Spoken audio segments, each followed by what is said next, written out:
Good day, guys. How do you feel today? Are you happy?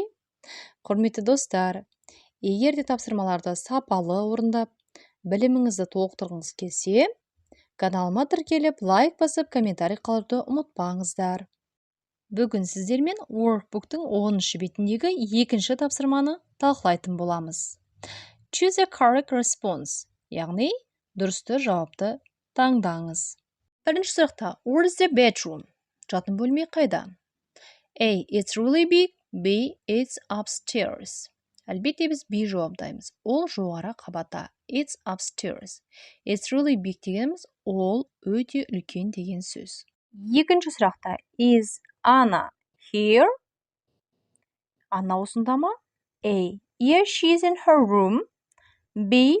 She's in the school band. Әлбетте біз A нұсқасын таңдаймыз. Я ол өзінің бөлмесінде. Үшінші сұрақта, your room is great. A. Yes, it's my brother's. B. Yes, it's big. Сенің бөлмең үлкен. Я ол үлкен деп жауап. Бұл жердегі great пен big деген сөздер бізде синоним болады.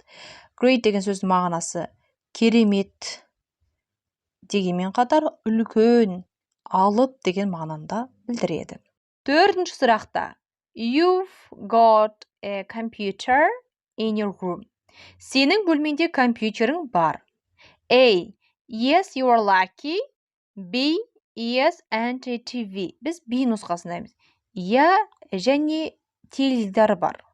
Соңғы бесінші сұрақта. That's my guitar. A. Fantastic. B. What's that? Әлбетте біз A нұсқасын таңдаймыз. Fantastic. Бұл менің гитарам.